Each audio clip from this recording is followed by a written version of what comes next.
What is up, you guys, and welcome back to the YouTube channel. And today I'm up here in the mountains and we have this very beautiful lake view. So this is where we're at. We're at this beautiful alpine lake with this beautiful flowers right here in front of us. And today what we're going to talk about specifically is how do you bracket and what is bracketing. So let's get into it. Alright, you guys, so here we are, and what is bracketing?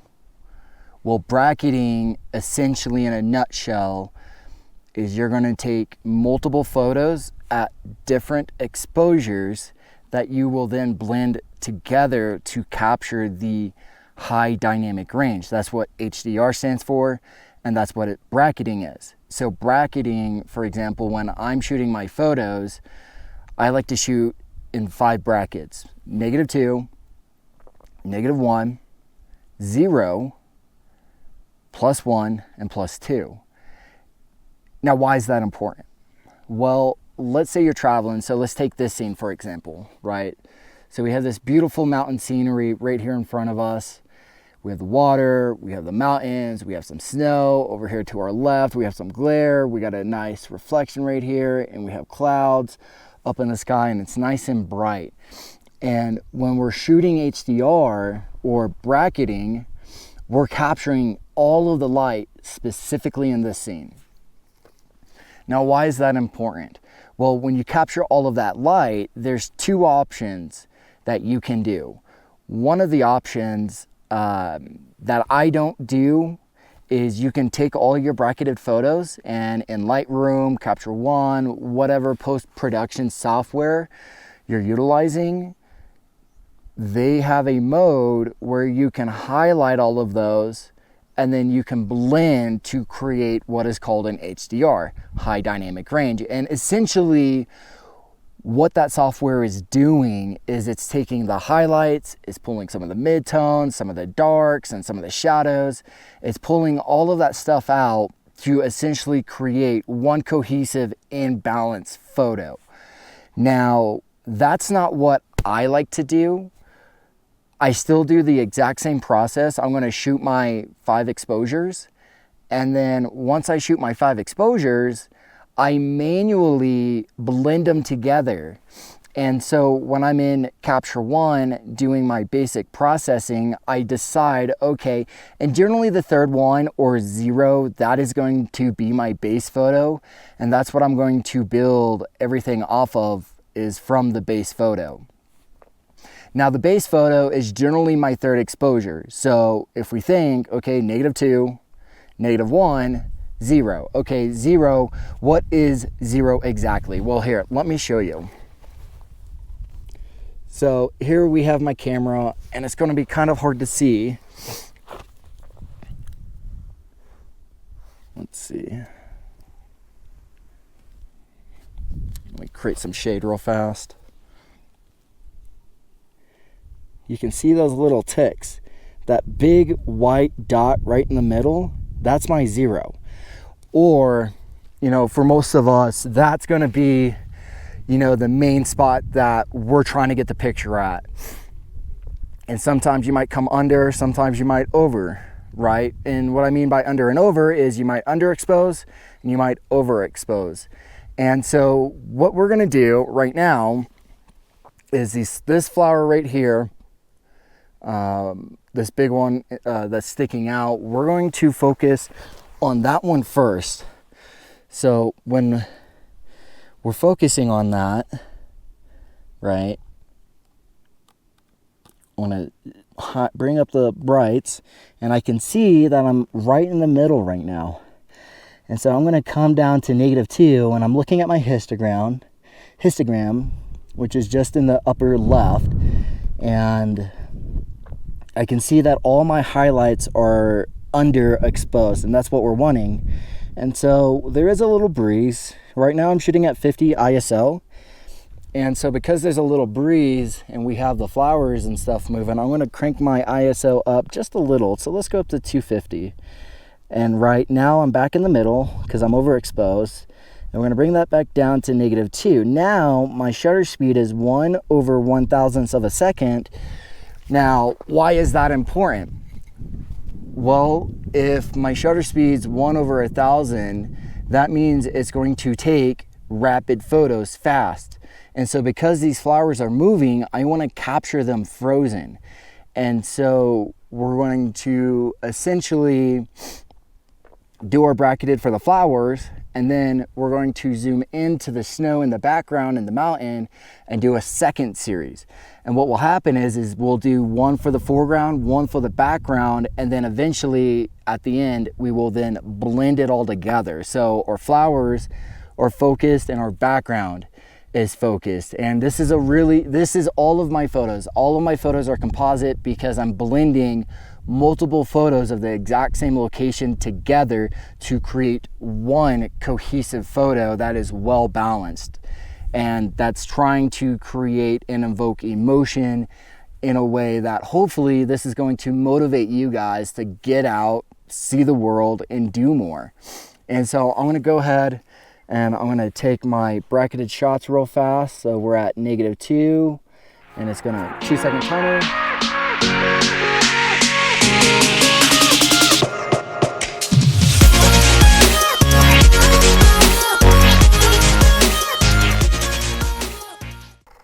Perfect, there's that.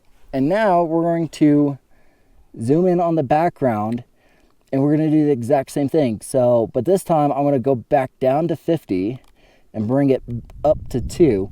Because at this point, I'm not worried about the background because there's nothing moving. The snow's not moving, the rock's not moving. None of that stuff is moving. And so we just took it off 5 shots and now we have our foreground and our background. Now, one of the things I could do is I could sit here, I can move around the lake, and I can see what type of compositions I can come up with, because I have plenty of time in the world to sit here and come up with different type of compositions, right? These were the first flowers I saw. You have this big, beautiful mountain over here. If I go over that way and look the other way, you have a big, beautiful lake. So there's different ways of doing this. So there you have it. That is bracketing in a nutshell.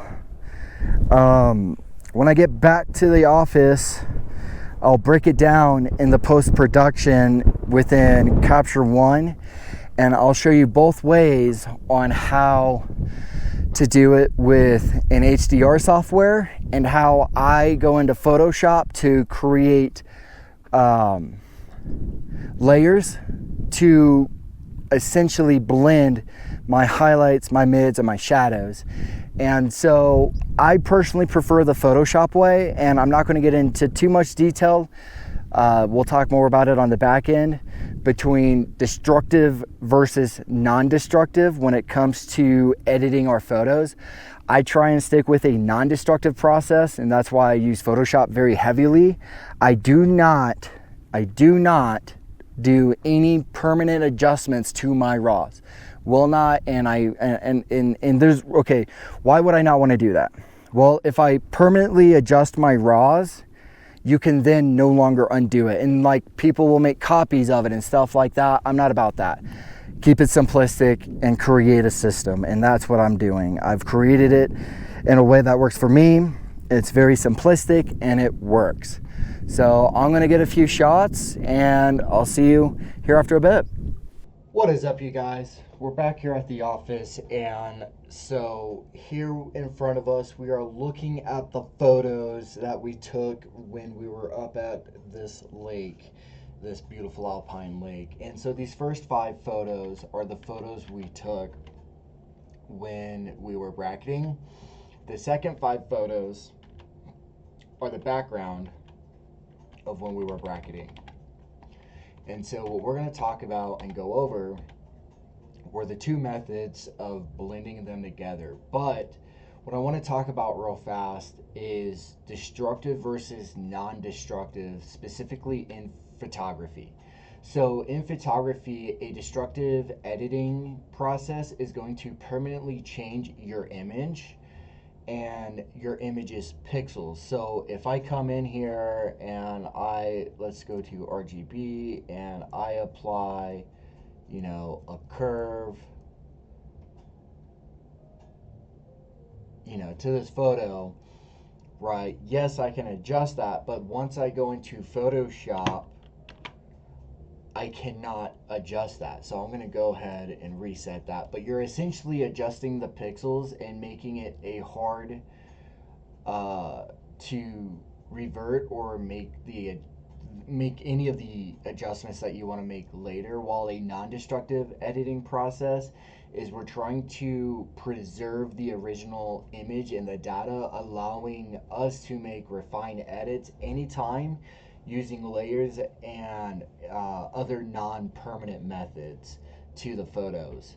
And so that's very important to understand. Now let's talk about how to blend for an HDR. So one of the ways we could do it is we can select all of the photos, we can right click and then merge to HDR.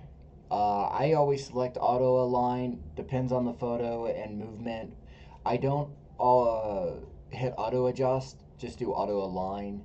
And then once you do that, it is then going to create an HDR. Now, do you need to do all 5? No. Let's say we only need to do, let's try these 3. We'll right click, merge to HDR, merge. We don't need that much highlight in the sky. And so it's going to create an HDR photo. So it's going to pull different information from all 3 of these photos. It could pull information from the shadows and so on. And so here is the HDR.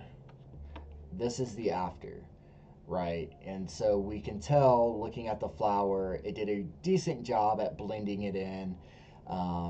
And creating that, and then we could go in, we can make our adjustments, come up here, bring down our highlights, which is good. We're not worried about this upper half, we're only worried about this bottom half, because we knew we already took shots for this upper half because we're focusing on that.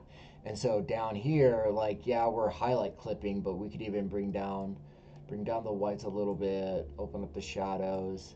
And if I really wanted to, we could apply, curves and do all of that. But I'd rather do that in Photoshop, because if I come over here and I do a curves, right, it's then going to be a permanent adjustment because we're adjusting those pixels. And so the way that I prefer is I'll take all 3. And what we're going to do is export these to Photoshop 16-bit. Now, I'm not going to talk about the hard way of how to blend these together. What I mean by that is I don't want to go in to channels and, there's ways to create luminosity masks. Out there, I'm using Tony Kuiper's TK9 panel. I love it. I've been a huge fan of Tony Kuiper, and he knows exactly what he is doing. And so let me close out this first one. So here we go. We have our 2 photos. We're going to come down here. We're going to stack, and we're going to flip them. I find it easier to blend darks into the highlights. So we're going to make sure our highlight is selected. And then with Photoshop, the big thing is white is to reveal, black is to conceal, right? So we want to bring in some of this darkness. So we're going to select this color. We're going to refine it a little bit because I only want the dark to go into dark places. Let's bring it down just a little. We're going to hit the layer, and there we go. Ooh, no, way too dark. So I'm going to go back. Right. Let's try. Yeah, let's try that. And there we go. We just then blended it. Now, What's nice about this is you have more control over this blending because what we just created was a layering mask, and that's what this is. Photoshop works in layers. You work from the bottom up, creating layers. And if you understand how to work in luminosity mask, it's going to make your process a lot easier because this is a non-destructive process. So I can come back in here and I can delete this mask and my original photo will still be in contact because we're not destroying those pixels. And so what's really great about this process is we can go, let's say we want to bring down the opacity and it's too strong. Okay, so we can bring it, let's try 45. So we can set to 45 and see how that looks, right? That looks a little bit better. And so that's how you would blend for an HDR. You would refine it, you sit there and you take your time with it. And so that process is essentially the same. And so now we're going to delete this, go back to capture one. So we would do that exact same process for all three layers, for the flowers and the mountain. So 1, 2, 3, we're going to select the third one, 3, 4, 5. That's the end of the highlight. And we're going to select this one. So both of these are 3 and 3. And then we're going to export 2 images, go back to Photoshop. We are now going to stack the photos. And now we're not going to talk about HDR, we're going to talk about blending. So this is where we have 2 images that are at different focal points. So the first one, we were focusing on this flower. The second one, we were focusing on the background. Depth of field is correlating to what is and isn't in focus. Yes, I'm shooting at f11 for this photo, but my depth of field isn't going to allow this to be in focus because I'm focusing back here. And so that's where we are going to blend. Now, granted, with this process, we would have done the HDR process for the flower. We would have done that exact same process for the background. And then we would have simply created 2 folders to get us to this point. So let's say we've already created 2 folders and now we're at this point where we can blend the images. Well, there's a few different ways you can do it. One of the ways is we can come over here, we can add a layer mask, then we can black it out, right? Black is to conceal, white is to reveal, right? And so that's exactly what I'm doing. So if I turn it off, we can see the background's in focus. When it's on, the bottom is in focus. Now, because it's blacked out, one easy way is we can hit G and we can, oops, wrong way. We can create a graduated filter. But look, if we look over here, we have a little bit of softness and a lot of distortion. So instead of doing that, we're going to hit Control Z. We'll just black it out again. We're going to hit B instead, and we're going to hit 100, 100. And now we're going to come in, and we're just going to paint in this mountain, right? We can see where I'm kind of off in the background, and that's okay. We're not too worried about that because we're blending in this mountain, right? Just like so. And so we can see, you know, down here, we can hit our space bar. We can zoom in, come down here, and fix some of these edits, right? Get some of this water, and just keep working our way down. And this is one way to sit here and blend all of this in because we want this to be focused. And so we can come over here, hit Control 0, right?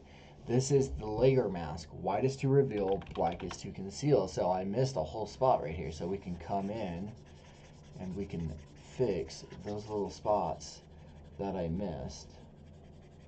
And then we can come back over here, hit Alt, bring it back, and you know, let's bring in a little bit of these mountains. Oh, we kind of got that flower right there, so bring down our brush a little bit. All right, let's get some of this water.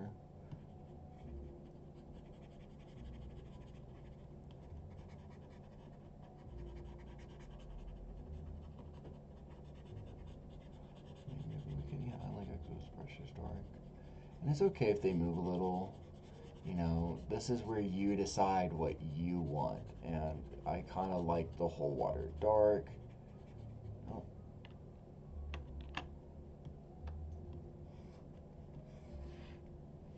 I'm going to come in with a smaller brush. Right.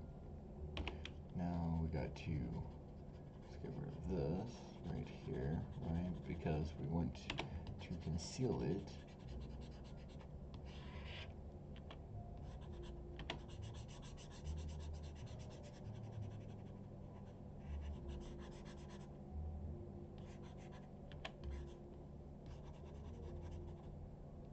So what we're going to do is Control 050.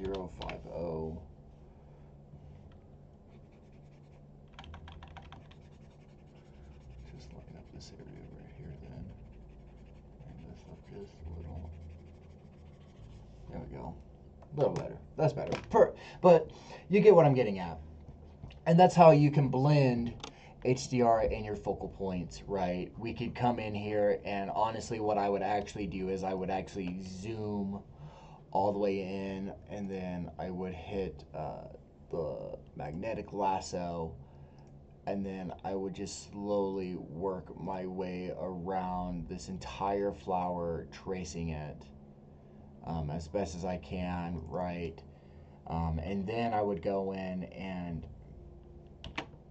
continue making those edits because we're refining what it is we're doing.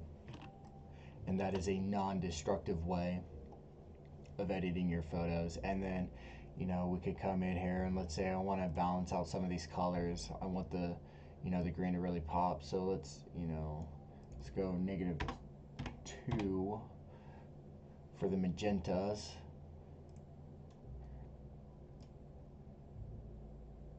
Give it a little red.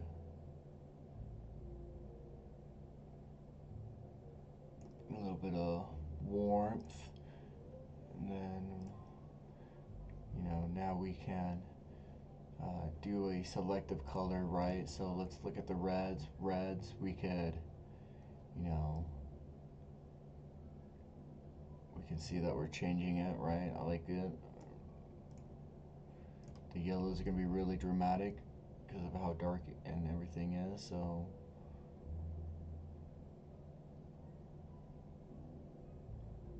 I kind of like the darker color. Greens. Let's bring up the greens. And you just sit here and do that, you know. You find your blend, you can add magenta and stuff like that. Blacks for a little pop. And I mean, and there you go. That is an easy way of going in. And these are all non-destructive because we are creating layer masks. Photoshop works in layers. White is to reveal, black is to conceal. And hopefully you enjoyed that. Hopefully you got some good stuff out of it. We talked about how we blend the background into the foreground when we're focusing on 2 different points. And we also talked about HDR, how to bracket them, how to shoot them, and how to blend them through an HDR software, and how to manually blend them later down the road with Tony Kuiper's TK9 panel and whatnot. And so I'm not going to, like I said, I didn't talk about how to manually do it. To manually do it is kind of hard. It takes a long time. And that's part of the reason why I use Tony Kuiper's TK9 panel, is because you come in here, like, you know, you can see the selective color mask that I created. It does it all for you. And so in here, you would come in here and you would hit Control Alt Shift E, RGB, and you would then sit here and make your selection, refining your selection. If you wanted to invert it, Control Shift I. Now we're targeting the opposite, right? And then you could then come back to layers, and you have to decide what it is that you want to output it as. to output it, let's say I want to do curves. So that mask, let me hit Alt, there we go. That's the mask we just created in channels, right? We set it as a curve, and so now we could adjust our curve for those specific areas. So let's say we want to increase, right? Let's just say we want to increase it just a little bit. It's a big area. White is to reveal, black is to conceal, you know. And there we go. You have a well-balanced photo, well-blended. Granted, we have to do a lot of work on this photo to get it to where we want, but even then, hopefully you enjoyed this video. Please hit that like button, hit that subscribe button. If you feel like buying me a cup of coffee because this is super hard work, please feel free to. I enjoy doing these videos for you guys. I have a lot of fun doing these videos, and as I pursue my photography degree, where I'm currently pursuing a bachelor's in it, I hope to teach you more and more. And eventually, once I complete my bachelor's, I'll pursue my master's. And I'm very excited about this journey and to bring you guys with me. So thanks for tagging along, and stay safe, stay hydrated, and get out there, explore the world.